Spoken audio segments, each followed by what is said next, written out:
Yes, believe it or not, I am not making this up. Police have revived plans to allow transgender officers to strip search women. Proposed guidance for the National Police Chiefs Council states that male staff identifying as female should be allowed to intimately search women as long as they have a gender recognition certificate. Now, what is one of those certificates? You might be asking. I bet it's hard to get. Or no, it's not. It costs you £5 and you can just apply for one. And an applicant only needs a letter signed by a doctor stating that they have gender dysphoria, meaning that they feel that they were born into the wrong body. Similar plans to allow trans officers to intimately search women were ditched last year after the previous government raised concerns. So tonight I am asking, should transgender police officers be allowed to strip search women? Let me know your thoughts. Go to gbnews.com/your say. But going head-to-head on this now, our retired police superintendent and national policing lead for the Women's Rights Network, Cathy Larkman, and the LGBT campaigner, Peter Tatchell. Thank you very much, both of you. Cathy, I'll start with you. So should people who were born men be allowed to strip search women, do you think? No, they should not. Absolutely not. I was a police officer for 31 years. I've searched many, many women, including strip searches and intimate searches. And it's important to say intimate searches are bodily orifice searches. I've also supervised countless searches as well. Now, the Police and Criminal Evidence Act PACE that governs searches says they must be carried out where they're more than a basic pat-down in layman's terms by an officer of the same sex. That law dates from 1984. We all understood what same-sex meant in 1984, but the Police Chiefs Council are absolutely desperate to bring this in one shape or form or the other. And in fact, it was following the Home Affairs Select Committee grilling that the then Police Minister had in January 2024, which also followed the release of the Women's Rights Network report, State-Sanctioned Sexual Assault, on their previous attempt to bring this in, that called a stop to it. I think it's important that everybody understands what a strip search actually involves. The women who are strip searched are often very vulnerable in custody. You know, it's a totally different demographic to male prisoners, for instance.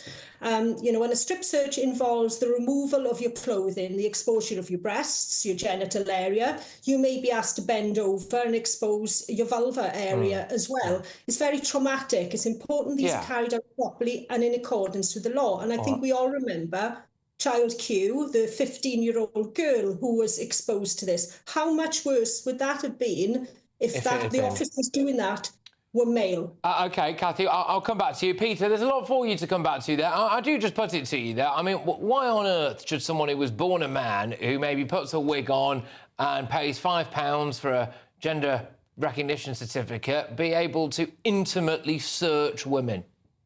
Well, it's not as simple as you express.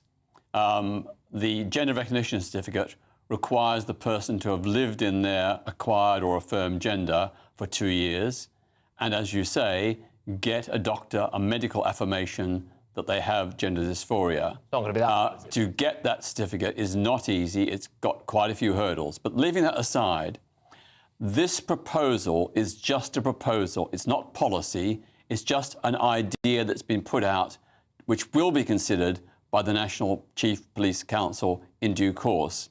What's very important is that it states categorically that if a woman objects to being searched by a trans officer, they will have the right to have an officer of their same Why sex should they even have to appointed. Object, Peter? Why should they even have to object? If they're in a vulnerable situation to begin with, you know, probably the only way your life could get worse at that point is if a bloke in a wig turns up and says that they want to search your orifice. Yeah, well, let me just finish that point. So the woman does have the right to insist, if she wishes, that a non-trans person does that search. Moreover, we have to remember that all police officers go through very rigorous vetting, and they also go through very strict training about how to do these body searches. But the best safeguard is the proposal that I've been pushing for many, many years, that all intimate and strip searches should be conducted by more than one officer, that's 2 or more officers, and in the presence of CCTV and body cam footage. Right, OK, I'll bring Cathy back into this. Come on. Well, this is just utter nonsense, because strip searches can't be carried out under CCTV or body-worn video conditions for, personal dignity anyway. That's the sort of policy of the police service for very good reasons. I don't think we need too much imagination to consider why. As for vetting, we've seen constant examples of vetting failures. How many do you want me to reel off? And as for women having the right to refuse, yes, they can refuse, but they're not going to be told that the officer is pretending to be a woman, albeit, very often they'll be able to see the evidence before their own eyes and ears. And in fact, this guidance that is put forward, which, based on the last time, Peter, that guidance was put forward to the National Police Chiefs Council, virtually every force agreed and implemented it almost immediately. So, they're likely to do the same again. And the women who do find their voices and object, if they do so in a manner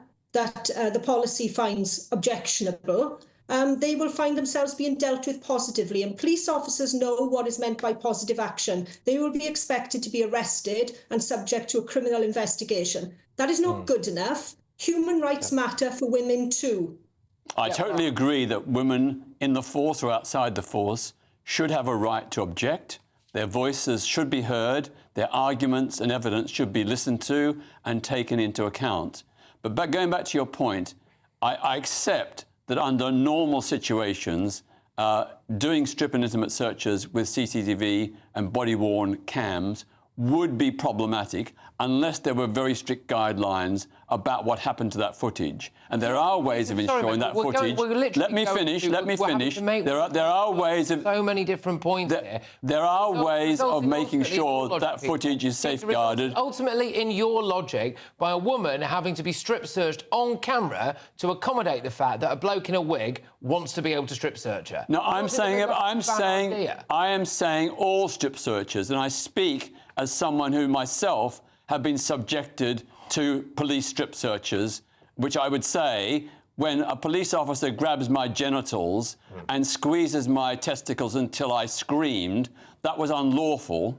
And that is why I think only strip searches with 2 or more officers present and with some kind of CCTV or body cam footage is absolutely imperative for everyone, not just women, but for men too. All right. OK, look, both of you, thank you very much. We could obviously carry this on. Well, go on very quickly, Cathy, if you're being very quick. Have you got a point you want to come back to on that? Yeah, I just wanted to say we can't forget about police women in this. They are being compelled as well to search males, to strip search them.